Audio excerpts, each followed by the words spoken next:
this juncture, I am going to discuss the advantages of SBM or school-based management. But before that, I had to recall that school-based management is an educational policy designed to decentralize decision making in public schools, transferring authority from school districts to local stakeholders, including the parents, teachers, and administrators. And here are some strengths of SBM that many institutions believe its effectiveness. So number one is allow competent individuals in the schools to make decisions that will improve learning. So if you are one of those competent individuals that concerns about the development on the child's learning, of course you can voice out or you can make suggestions that just to make the enhancement of the learning of the kids in your school. And you can what is this you can unfold many plans or many plans to create such things that uh, evolve the ways and the processes of the learnings where a child might adapt or a child might gain in your schools in our society. Okay, next, so give the entire school community a voice in key decisions. More likely, the SBM is a democrat, no, where your opinions, idea, and suggestions are welcome. Yeah, uh, in regards to the development of the institution in a child learning environment. So next is focus accountability for decisions. Yeah, of course, every decisions that we have, no, we should be accountable for it. And every programs that we made in our school, no, it should be that we need to be responsible for the implementation of that kind of program. So the next one is to lead the greater creativity in the design of programs. Of course, the best example of this is the Pera sa Basura implemented in the School of Makati, as we discussed earlier in the previous discussion. So Pera sa Basura is quite very creative. As I say, it's because that you know students collecting garbage and they sold it, and the money that they gain for that Pera sa Basura become the fundings of the another program. So as for that, no, the the aspect of creativity there is that aside from they reduce the pollution of the environment, no, they can make profit on it, and it is very amusing to observe or amusing to look at. So yeah, that's all. Okay, let's proceed.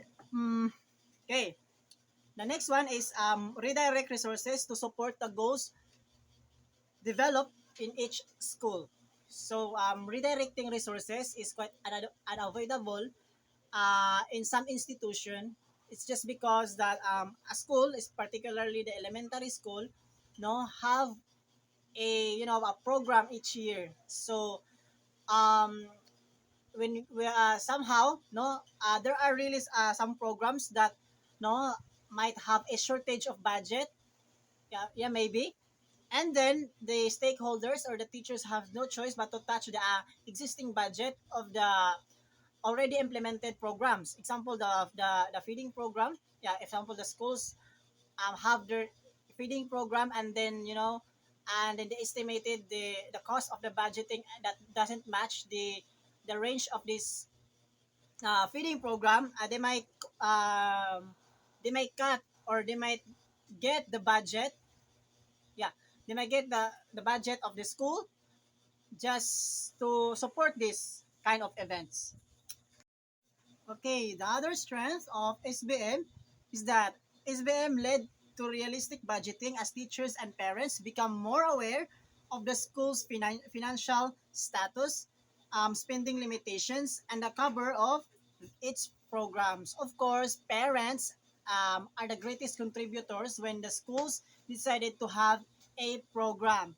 So obviously no the state the parents and the other stakeholders have a right to know the data of their of the financial status of the school, just to clarify where the money goes um uh, or how does the money managed and organized.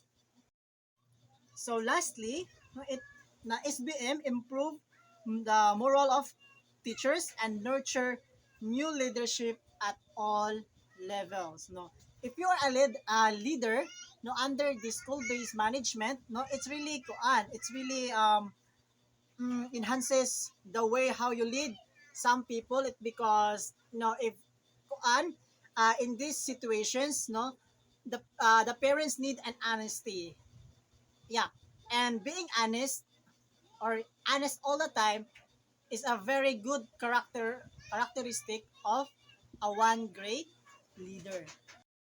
Those are the the benefits and the strength of the school-based management, and I conclude that school-based management is a good practice inside the institution where where the community and the school has a good relation. Thank you. That's all, man.